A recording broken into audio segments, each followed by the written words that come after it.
এই শোনো না গো, আমাদের পুতুল ডায়েরি চ্যানেলটি সাবস্ক্রাইব করে পাশে থাকা বেল আইকনটি বাজিয়ে দিও প্লিজ। আর গল্পটি ভালো লাগলে অবশ্যই লাইক কমেন্ট করে শেয়ার করে দিও। ধন্যবাদ। সেদিন রাত 1:30টার দিকে কামরুল মরে গেল। দোলন সাহেব ওদেরকে একটা প্রাইভেট হাসপাতালে ভর্তি করিয়েছিলেন। এমপির কানে 3 জনের অবস্থার খবর দেননি। জয় ঘুমে অচেতন, তার ফোন বাজছে। অন্তু দ্রুত ফোনটা সাইলেন্ট করলো যাতে ঘুম না ভাঙে। আস্তে আস্তে জয়ের পাশ থেকে উঠে বারান্দায় গিয়ে রিসিভ করে চুপ করে রইল। দোলন সাহেব ব্যস্ত কণ্ঠে বলেন, হারামজাদা, তোর বউ এবার তোর জানের কাল হবে। মরবি তুই, নিশ্চিত জেনে রাখ বেটা। আর তুই মরলে তোর খয়রাতে আমি চরম চরম করে ঢোল বাজাবো। অন্তু দোলন সাহেবের কণ্ঠ চিনে ধীর আওয়াজে সালাম দিল। আসসালামু আলাইকুম স্যার। ও মুসিবতের বেডি, তুমি ধরছো কল? তোমার পতি কই? কি হয়েছে স্যার? দোলন সাহেব দীর্ঘশ্বাস টেনে খুব রিল্যাক্সে বললেন, কি হয়নি তা জিজ্ঞাসা করো, যা হয়েছে এত বলার এনার্জি নেই। সকালে কোর্ট আছে, এনার্জি নষ্ট করতে চাই না। আমার আন্দাজ বলছে ওদের 3জনের কেউ একজন জাহান্নামে পৌঁছে গেছে। দোলন সাহেব অন্তুর বিচক্ষণতার প্রশংসা ছেড়ে দীর্ঘশ্বাস ফেললেন। এবার একটু ভয় পাও মেয়ে, পথ সহজ না। তুমি ওদের কাল হতে গিয়ে তোমার নিজের কাল হবে। তোমাকে বাঁচাবে কে? আমি তো বলিনি সহজ স্যার। শিকার করতে গেলে জঙ্গলের ডালপালায় চামড়া ছেলার ভয় পেলে চলে না। কখনো বা শিকারের বিষদাঁত সহ্য করতে হয়, কিন্তু তা বলে তীরের তাক নড়চড় করতে নেই। দোলন সাহেব বললেন, তুমি কি দক্ষ শিকারী? না না স্যার, আমি শিকারী নই। আমি হলাম শিকার পরের সুযোগ সন্ধানী। তোমার বলির পাঠা কই? ঘুমাচ্ছে। আপনার কাছে দুটো কথা জানার ছিল। আমার হাতে এখন একটা সিগারেট, যেটা শেষের দিকে। যতক্ষণ ওটা টানবো ততক্ষণ তোমার কথা বলার সুযোগ পাবে। আর আমি তোমার কোনো শুভাকাঙ্ক্ষী নই, মনে রেখো। অন্তু মলিন হাসল, মাথা ঘুরে উঠল। বারান্দার মেঝেতে হেলান দিয়ে বসে অন্তু বলে, আপনি শুধু ওই বাচ্চাগুলোকে মুক্ত করতে আমায় একটু সহায়তা করবেন তো স্যার? ওই শুধু ওইটুকুই, বেশি আশা রেখো না যেন। জয়, আমির অথবা হামজাকে আঘাত করতে তুমি আমার কাছে একটুও সাহায্য পাবে না। উল্টো বলি হতে পারো, কারণ আমি তোমার শুভাকাঙ্ক্ষী না। মুরসালিনের মহানের সঙ্গে কথা হয়েছে তো আপনার? জয় আজকাল ভুল বেশি করছে, আগে করতো না। সেদিন আমাকে একা মুরসালিনের কাছে রেখে ফেলে চলে আসলো। আমি কি ওকে সতর্ক করব তোমার থেকে দূরে থাকতে? অন্তু হাসল। করতে পারেন, মানলে ওর ভালো, না মানলে কি আর করার, সেটার সম্ভাবনাই বেশি। দীর্ঘশ্বাস ফেলেন দোলন সাহেব। যা করবে তাড়াতাড়ি, তোমার মরণের ঘন্টা বাজবে, আমি সেই অপেক্ষায়। যুবতী বয়সেই মরে যাবে তুমি, খুব আফসোসের ব্যাপার। যতদিন হামজানা ফিরছে মিথ্যা আমি বলবো এমপির কাছে, তারপর। জয় ঘুমের মাঝে কেসে উঠল। অন্তু সজাগ হলো। কল কেটে ভাবির নম্বর তুলে কল করলো। কলটা রিসিভ করলো রাবেয়া। নাক পরিষ্কার করে সালাম দিয়ে বললেন, কে? ঘুমাওনি? অন্তু, ভালো আছো আম্মু? রাবেয়ার ভারী নিঃশ্বাস শোনা গেল। বেশ কটা মাস অন্তুকে দেখেনি। উপচে আসা কান্নাটা লুকিয়ে নিতে খুব বেগ পেতে হলো ওনার। অন্তু জানে রাবেয়া যায় নামাজে বসা। তাহাজ্জুদের সালাম ফিরিয়ে চোখ মুছে রিসিভ করেছেন। রাবেয়া কেমন করে যেন জিজ্ঞেস করলেন, অন্তু বেঁচে আছিস তো অন্তু? হাসে। চোখ জোড়া জ্বলে উঠল তার। জানালার গ্রিল ভেদ করে আকাশের দিকে তাকায়। অন্তুরা কাঁদে না, আমজাদ সাহেবের নিষেধ আছে, তাই অন্তু নিজেকে সামলে জানায়, আমি মরবো না আম্মু, আমি মরবো না। রাবেয়ার কথা বলতে পারছিল না। কাঁদলে অন্তু রেগে যেতে পারে, তাই কিছুক্ষণ নিঃশব্দে ফুপিয়ে বললেন, জয়ের কাছে ফোনটা ধরায় দে তো অন্তু, একটু কথা বলবো। কি কথা বলবে আম্মু? ওর সাথে আমার বোঝাপড়া আছে। ওর সাহস কত হয়েছে রে? ওর না মা নাই, ওর কি কলেজও নাই? তোরে কেমন রাখছে ওরে জিগাইতাম। ওরে বলতাম 23 বছর আগে একটা মেয়ে জন্মাইছিলাম আমি। ওরে বলতাম আমি একটা ছেলেও জন্মাইছিলাম। ওই দুইটার খোঁজ আছে ওর কাছে, একটু দে ওর কাছে। অন্তু ডাকে। আম্মু। রাবেয়া কথা বলতে পারলো না। অন্তু কিছু বলতেছে, জিহ্বার আগা থেকে গিলে ফেলে। কথাটা আম্মুকে জানাতে তার ছটফটানি লেগে আসে, কিন্তু বলা হলো না। অন্তু শক্ত করে ঢোক গিলে নিজেকে সামলায়, প্রসঙ্গ বদলায়। ভাবির এখন কি অবস্থা আম্মু? সামনের মাসের শেষের দিকে তারিখ দিচ্ছে ডাক্তার। তুই আসবি না অন্তু? দেখতে আসবি না? অন্তু নিশ্চুপ, আর নিয়ন্ত্রণ করতে পারল না। চুপচুপ করে কয়েক ফোঁটা পানি পড়লো কোলের উপর। আস্তে করে বলল, আসবো আম্মু, ভাবি ডেলিভারি ডেটের আগে আসবো। আমি না আসলে হয়? শেষে পিড়পিড় করে অন্তু। বেঁচে থাকলে আসবো আম্মু। রাবেয়া ডাকলেন। অন্তু? অন্তুর বুকের ভেতর ধুপ করে উঠল। এই ডাকটা সাধারণ ডাক ছিল না, মাতৃত্বের ডাক। এই ডাকে মায়েরা ছেলেদের কাছে নিজেকে তুলে ধরেন। রাবেয়ার তো ছেলেটা নেই। অন্তু রাবেয়ার হাত দুটো ধরে বলেছিল শেষবার অন্তু তাদেরকে সব ফিরিয়ে দিবে, ভবিষ্যৎটা কাঁধে নিবে। সেই দাবিতে রাবেয়া ডাকলেন আজ অন্তুকে। তোর ভাবির বাড়ির লোকজন আমার আর তোর ভাবিরে আর বইতে পারতেছে না অন্তু। আমি বাড়ি যাইতে চাইলে নিয়ে যাবি অন্তু? আমি আর এইখানে থাকবো না।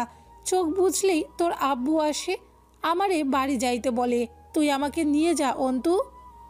বড় অবুঝ আবদার রাবেয়ার। অন্তু চোখের সামনে দেখলো বেয়ান বাড়িতে সরল রাবেয়ার অবহেলিত জীবনটা। ছেলে নেই, স্বামী নেই, ঘরদুয়ার পরের।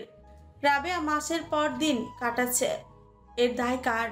বাকি রাতটা বারান্দায় বসে আব্বুর সাথে কথা বলি কাটলো অন্তর।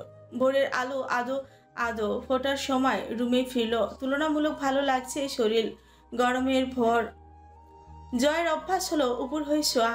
খালি পিঠটা দেখা যায়, তাতে ট্যাটুর মতো চেপে আছে অসংখ্য এবড়ো থেবড়ো দাগ। লুঙ্গিটা উঠে আছে হাঁটুর অনেকটাই উপরে।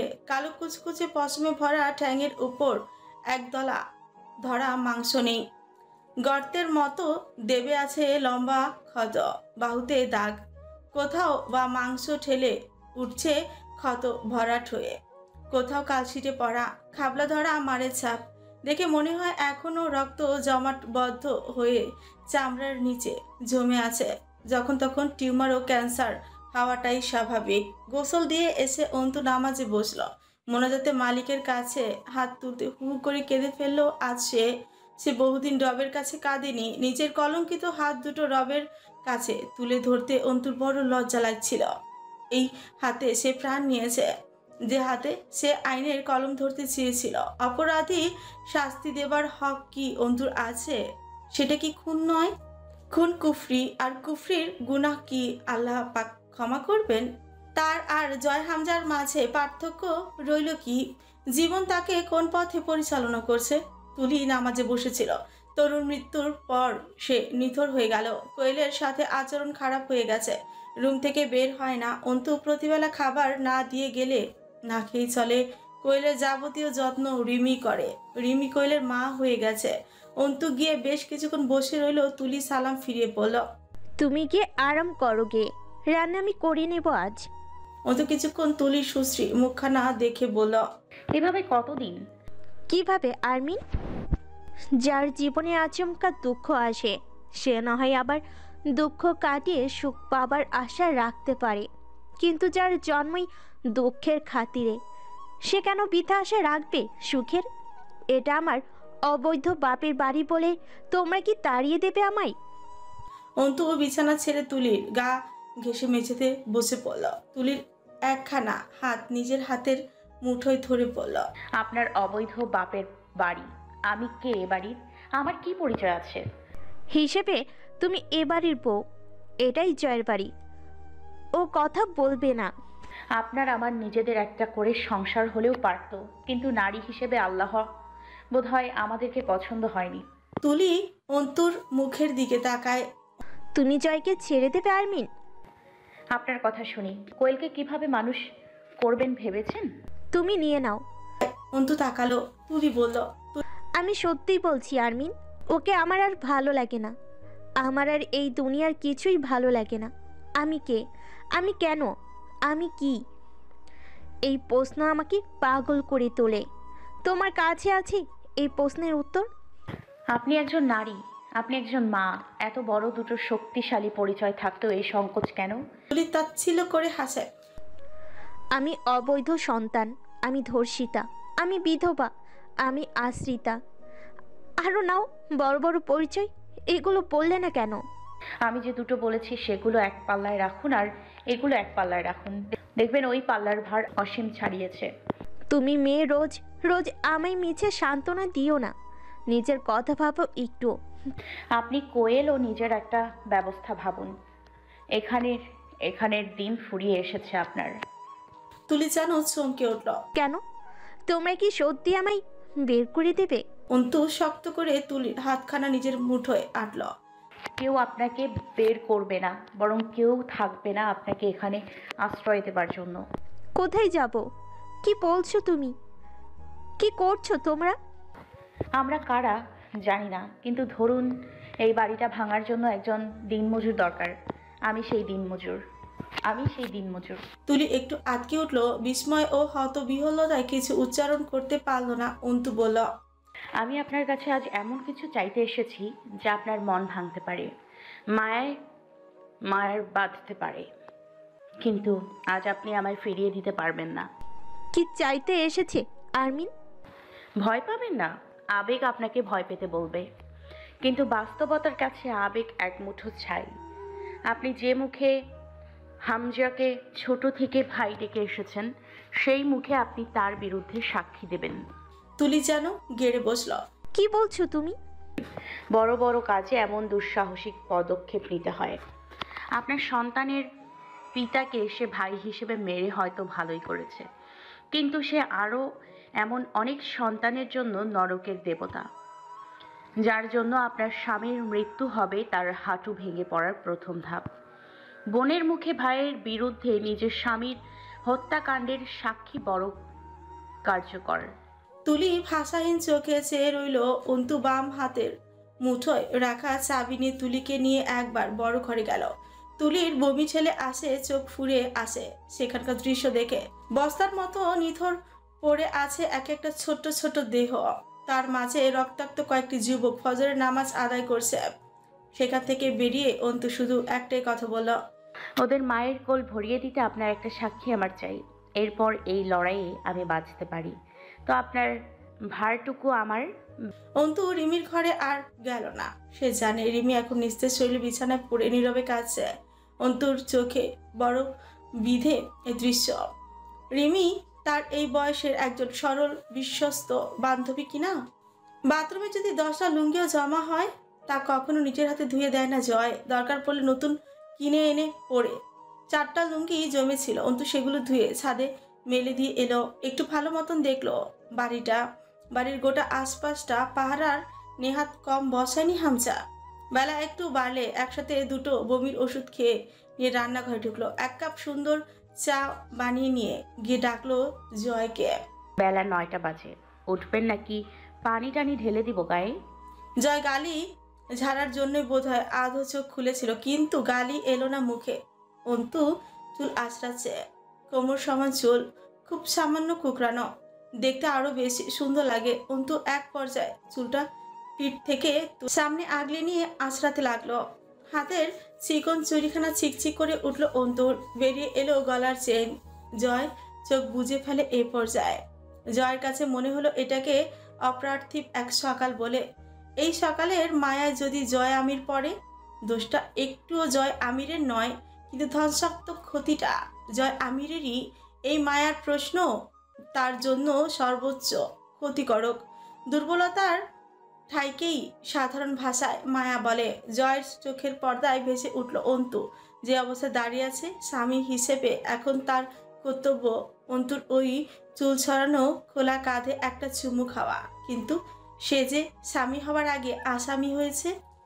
জয় উঠে দাঁড়িয়ে লুঙ্গি বাঁধে। ঘড়িতে সবে 7:30। তার বউ একটা বাটপাড়ি করেছে, এর শাস্তি কিভাবে দেয়া যায়?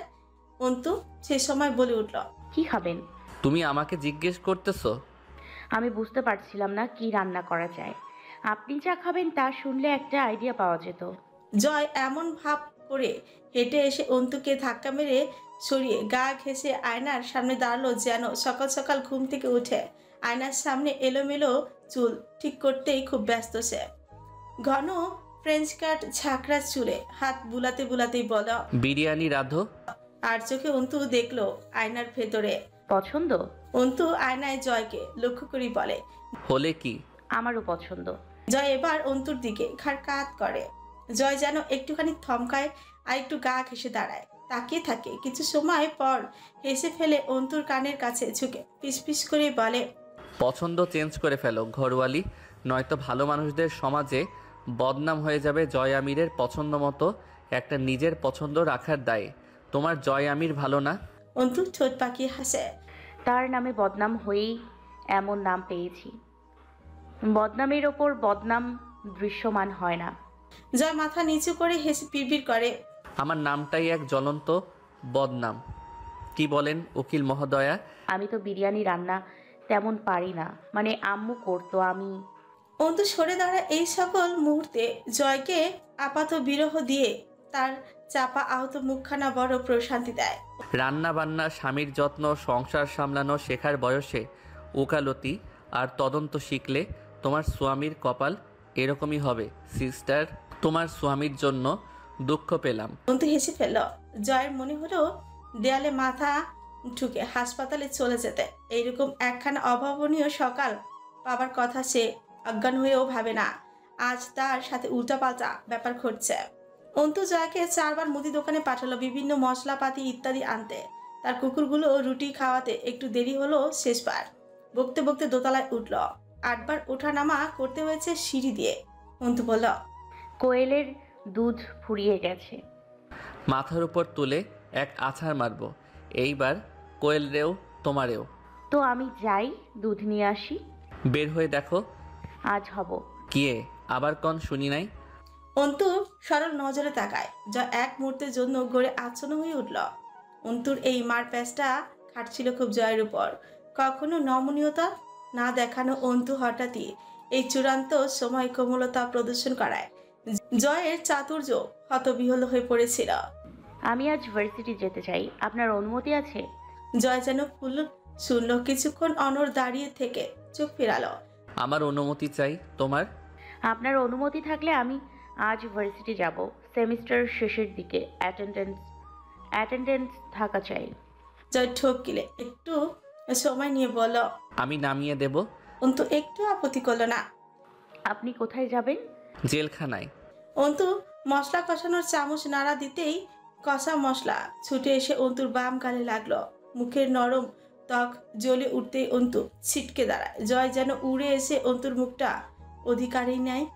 ট্যাপ ছেড়ে হাতের মুঠোয় পানি নিয়ে খততে দেয়, কিন্তু মুখে সংবেদনশীল ত্বকে ঠিকই ফোসকা পড়ে কালো দাগ উঠে এলো। ততক্ষণে মশলা পুড়ে ধোয়া উঠে গেছে। সেই গন্ধে অন্তুর চোখ মুখ উঠে এলো। জয় দ্রুত অন্তুর মুখ ও মাথাটা অনিয়ন্ত্রিত হাতেই যেন নিজের চওড়া বুকের সাথে চেপে ধরে রাখে। ওভাবেই জয়ের লম্বা কাষ্ঠল শরীরটা তুলনায় অন্তু মেয়ে হিসেবে লম্বা হয়েও খাটো।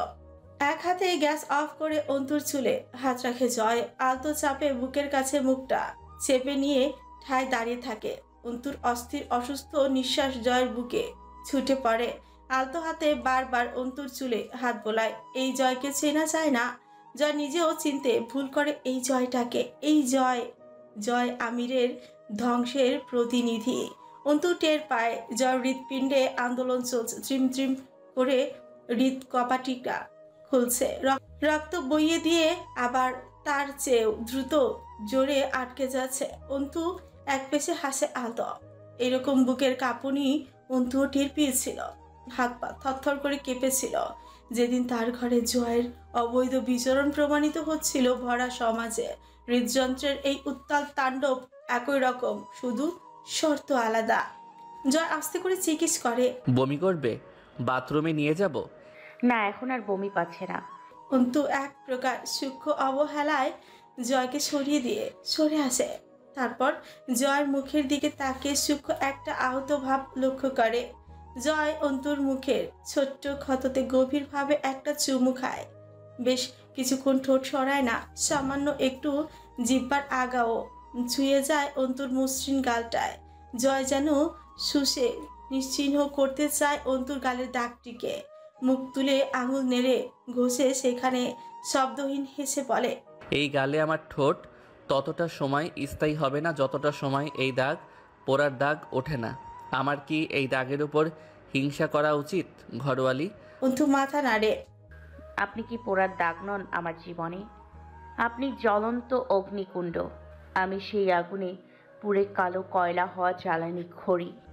জয় অন্তুর বাহুটা এতক্ষণ চেপে ধরে নিজের শরীরটাকে অবলম্বনের খুঁটি হিসেবে হেলান দিয়ে দাঁড় করিয়ে রেখেছিল। দুর্বল শরীর এবার অন্তুকে রান্নাঘরে মেঝেতে বসালো। জয় নিজেও মেঝের উপর ঠেসে বসে আস্তে করে দেয়ালের সাথে হেলান দিল। মাথাটা এলিয়ে দিয়ে অন্তুর দিকে ঘাড় কাত করে বলল, আমাকে তুমি অগ্নিকুণ্ড বলো, অথচ আমি উত্তাল সমুদ্র, এবং পানিকে শাসন করা যায় না ঘরওয়ালি, আর না যায় তার গতিবিধি পরিবর্তন করা। বড়জোর তুমি উল্টো তার প্রবাহে ভেসে যাবে, সব হারিয়ে ধ্বংস হয়ে যাবে। তোমার ধ্বংসাবশেষটুকুও ভেসে যাবে নিরুদ্দেশ পানির উন্মত্ত প্রবাহের সাথে। অন্তু ম্লান হেসে সামান্য কাজ ছাকালো। মানছি। জয় যেন অবাক হয়ে তাকায়, তার চোখে প্রশ্ন। তুমি আমার কথা মানছো? অন্তু হাসি কমে আসে ভাবুক চোখে, বাইরের অন্ধকারের দিকে সে বলে, ধ্বংস হয়ে যাব বলছেন? তার মানে ধ্বংস হবার এখনো বাকি অনেকটাই, হ্যাঁ? জয় এবার আর অন্তুর অসুস্থতা মানল না, আর একটু সরে গিয়ে বসলো, একটা চুরুট ধরিয়ে তাতে লম্বা টান দিয়ে মুখ চোখ ভরে এক পাজা ধোয়া ছেড়ে আসলো। আমি হেরে যাব একবার তোমার কাছে, তাতে পস্তাবে তুমি। আপনি হেরে গেলে পস্তাবো? জয় ধোয়া গিলে দুই পাশে মাথা নাড়ল। সেদিন আমার মতো ওভাবে হেরে যেতে না পেরে পস্তাবে। অন্তুর চোখে চেয়ে চোখ মারল। হার জিত আপেক্ষিক ঘরওয়ালি, তুমি তো আর্টসের স্টুডেন্ট, আপেক্ষিকতা বোঝো? বুঝি। জয় এক পেশে ঠোঁটে হাসে। দৃশ্যমান পরাজয় কখনো চূড়ান্ত বিজয় কারো জন্য, এবং জিতে যাওয়াটা হেরে যাওয়া পথের প্রবেশদ্বার মাত্র। কখনো কখনো জেনে বুঝে হেরে যায় মানুষ। কখন জানেন? যখন মানুষের সামনে একটাই পথ থাকে, বেঁচে থাকলে হেরে যাও, নয়তো তুমি মরে যাও। মৃত্যু আপনার মতো দায়বদ্ধতাহীন মানুষের জন্য। আমার কিছু দায় আছে। আমি দায়বদ্ধ হলে মেরে ফেলবে? অন্তু শুধু হাসল, মনে মনে বলে উঠল, আমি বলছি, আপনি দায়বদ্ধ হবার পরেও মরণই হবে আপনার একমাত্র মুক্তির পথ। আমি আপনাকে দায়বদ্ধ করে তুলব এবং যে কোনো শর্তে বাঁচিয়ে রাখবো, প্রতি ক্ষণে জীবিত করে আবার মেরে ফেলবো। জয় অন্তুকে আর রাখতেই দিল না, মেঝেতে বসিয়ে রেখে নতুন করে মশলা কষে রান্না শুরু করলাম। পিকনিকে বিরিয়ানি রেঁধে অভিজ্ঞ হাত তার। অন্তু মেঝেতে বসে বসে দেখলো গলায় গামছা ঝুলিয়ে লুঙ্গি পরে একদম পেশাগত বাবুর্চির মতো রান্না করছে জয়। বিরিয়ানির গন্ধে সকাল সকাল দোতলা মেখে উঠল। রাত্রে রাত্রে আবার গলা ছেড়ে গানও থল। মাইয়ার পেছন ছাইরা দিয়া মন্টু হইয়াছি, পাপের জন্য গঙ্গা জলে ডুব দিয়াছি, সবকিছু ছাইরা আমি সাধু হইয়াছি। প্রেমের আগুনে লাগাইছি ও প্রেমের বিদায় জানাইছি, প্রেমের গুষ্টি মেরেছি। বাংলা মাল ছাইরা হাতে শরবত নিয়াছি, বৈরাগ দিয়া কপালিতে তিলক লাগাইছি। অন্তু রিমির কাছে গিয়ে বলল, আপনার বোরকাটা দিন। রিমি অবাক হলো। আপনি বরখা পরবেন আরবিন? পরবো। জয় তৈরি হয়ে ওয়ার্কশপে নেমে গিয়েছিল। অনেকগুলো দিন পর গায়ে বোরকা চড়াতে গিয়ে অন্তুর ভেতরে পাগলাটে বিভ্রম তৈরি হলো। সে দেখলো আবু গেটের বাইরে দাঁড়িয়ে আছে। অন্তু হুড়মুড় করে বোরকা পরে দৌড়ে গিয়ে আবুর হাতখানা চেপে ধরবে, রাস্তা পার হবে, ভার্সিটির গেটে নেমে বলবে, ছাতা খোলো, খুব রোদ আব্বু, প্রেশার বাড়বে কিন্তু। আমজাদ সাহেব গম্ভীর মুখে বলবেন, রোদে ভিটামিন ডি থাকে, প্রেশার বাড়ে কে বলেছে তোকে?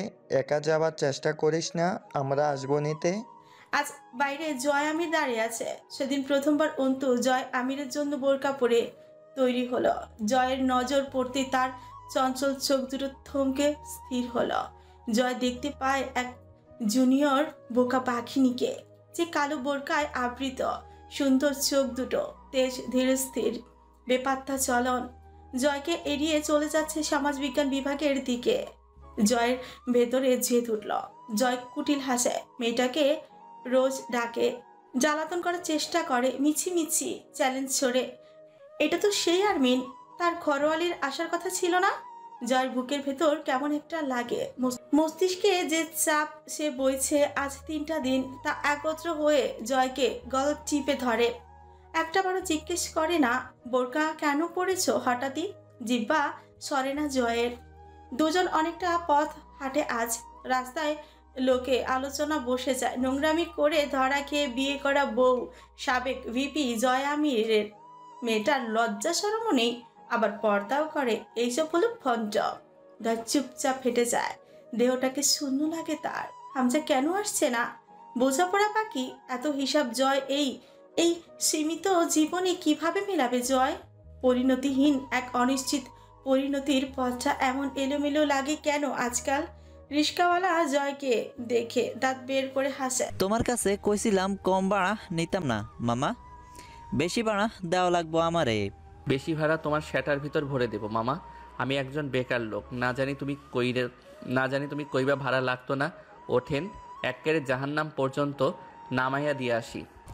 না, তুমি বড় লোকের বেটা, বেশি ভাড়া না দিলে আমি রিক্সা টান দিব না, না মানে দিব না। এই শালা, টাকা কি গাছের ছাল না ভেড়ার বাল? দে তোর রিক্সা দে, আমি চালাইয়া যাই বিনামূল্যে। দে লন, আপনি যান গা, ন্যায্য ভাড়া না পাইলে আমি চালাইতাম না রিক্সা। জয় রিক্সায় চড়ে বসলো, আবার নেমে পড়ল। না, মানিজত এমনি নাই, তারপর আবার তুই চালা, 2.5 টাকা বেশি দেবনি। চল জায়গা, ওঠো ঘরওয়ালি। অন্তু ভার্সিটির গেট দিয়ে ঢোকার পর থেকে যতক্ষণ দেখা গেল, জয় এক দৃষ্টিতে দেখলো অন্তু শহীদ মিনার চত্বর পেরিয়ে সমাজবিজ্ঞান বিভাগের দিকে এগিয়ে যাচ্ছে। এরকম এক সকালে এই মেয়েটিকে এই রূপে প্রথমবার দেখেছিল সে। জয় রিক্সা ঘিরে ধরল ছাত্রছাত্রী জুনিয়রেরা। চোখ ফেরাতে হলো জয়ের। অন্তু সমাজবিজ্ঞান বিভাগে ঢুকে প্রফেসর মনোয়ারা রেহমানের সঙ্গে সাক্ষাৎ করে বিল্ডিং থেকে বেরিয়ে ভার্সিটির পেছনে পথ দিয়ে বেরিয়ে এসে দাঁড়ালো, গাড়ি আসবে তাকে তুলে নিতে। মিনিট 15 চলার পর গাড়ি এসে থামলো এক পুরনো একতলা বাড়ির সম্মুখে। গাড়ির ভোঁতা আওয়াজে পেট ঘুরিয়ে আসছিল। বসার ঘরে ঢুকে আদব কায়দাকে ছুটি দিয়ে সে দ্রুত বসে পড়ল সোফার উপরে। মোট ঘরে 4 জন পুরুষ, কিন্তু এক সোফায় আলাদা বসা। হেলান দিয়ে একজন নারী পর্দার আড়ালে থেকে একটি ছোট্ট মেয়েকে দিয়ে চা নাস্তা পাঠালো। আনসারি মোল্লা সাহেব অন্তুকে জিজ্ঞেস করলেন, তুমি অসুস্থ মা? না চাচা, আল্লাহর রহমতে ঠিক আছি। আপনি ভালো তো? আল্লাহ রেখেছেন, চোখ দেখে মনে হচ্ছে তুমি অসুস্থ। মোসারলিনের খবর কি, কিছু বলেছে তোমাকে? সে আর মুক্তির আশা করে না, শুধু আপনারা বাচ্চাদের মুক্ত করুন, এই চাওয়া তার। আমি যেটুকু বুঝেছি। একটা কথা জিজ্ঞেস করব, যদি কিছু মনে না করো? বলুন চাচা। তোমার আগে যেবার দেখেছি বোরকা পরো নাই, আজ কি নিরাপত্তার জন্য আমাদের সাহায্য করতে গিয়ে তোমার কোনো অসুবিধা হচ্ছে না তো? অন্তুর ভেতরে এক তিক্ত অনুভূতি জন্মালো। সে তা গিলে প্রসঙ্গ বদলে ফেলল। বাচ্চাদেরকে ওই জাহান্নাম থেকে মুক্ত করতে আর একজন সাহায্য করবেন বলেছেন। ঠিক সাহায্য নয়, বরং তিনি আমার উদ্দেশ্য ধরে ফেলেছিলেন। কিন্তু তিনিও চান বাচ্চাগুলো মায়ের কোলে ফিরুক। কে সে? একজন উকিল, ওদেরই লোক। কিন্তু আজকে উঠল সবাই। অন্তু আশ্বাস দিল, চিন্তা করবেন না, আপনাদের ব্যাপারে ওনাকে কিছু বলিনি, বলবো না। উনি শুধু জানেন আমি বাচ্চাদের মুক্তি চাই, কিন্তু কি করছি সে সম্বন্ধে তেমন জানানো হয়নি। উনি চান মুরসালিন নিজেও ওদের কাছে হার স্বীকার করে মুক্ত হোক। মুসলিন মহরের সঙ্গে কেমন অন্যরকম বোঝাপড়া রয়েছে ওনার। মুরসালিন কি বলে এ ব্যাপারে? আপনারা আমার চেয়ে মুসলিন মোহনকে ভালো চেনেন। এতদিনে বেঁচে আছে, আল্লাহ শুকরিয়া। কি হালে রাখছে ওরে কে জানে, হতে পারে আঘাতে তাকে কাবু করেছে। পারেনি। তাছাড়া হামজা কখনোই কোনো শর্তেই মুসলিনকে জীবিত ছাড়বে না। হামজা ঝুঁকি যেই রাখে না। মুসলিন মোহন আবার মুক্ত হয়ে তার পেছনে লাগবে, তার সাধের তৈরি জাহান্নাম ভেঙে ফেলতে চাইবে। এরকম সুযোগ হামজা কাউকে দেবে না। কিছুক্ষণ নীরবতার পর আনসারি সাহেব বলেন, তোমার উকিল ওদের লোক, তবু তোমাকে সাহায্য করছে কেন? এর পেছনে কোনো অন্য ব্যাপার নেই তো? থাকলোই বা, ততদিনে আমি সবকিছু অন্যরকম করে ফেলতে চাই। তা কেমনে করবা? কত বলি, কত কোরবানি হয়ে যাচ্ছে। তোমার মতন মেয়ে আমাদের সাহায্য করতে এসে বিপদে পড়ে আমি খুব অপরাধী হয়ে যাব। রেমা, মালিকের কাছে সাবধানে থাইকো। অন্তু মনে মনে বলল, উল্টো আপনি আমাকে ক্ষমা করবেন চাচা, আমি বরং আপনাদেরকে ব্যবহার করছি। এই খেলার শেষ দেখা আমার একার পক্ষে সম্ভব না। আমি আপনার মতো এমন ওদের যে কোনো বিরোধীকে যানবাহন হিসেবে ব্যবহার করতে পারি ওদের ধ্বংসের পথে। অন্তু স্থির বসে থাকা জোয়ান লোকটির দিকে ফিরল। আমার আন্দাজ সঠিক হলে আপনি পুলিশ অফিসার। লোকটা মাথা নাড়ল। আপনার আন্দাজ সঠিক এবং আমি ক্রিমিনালি ইনভেস্টিগেশন ডিপার্টমেন্টের সিআইডি থেকে রুফ কাউসার। আপনি কেন সাহায্য করতে চান আমাকে? আপনারও জয় আমির ও হামজাদেরই সহযোদ্ধা।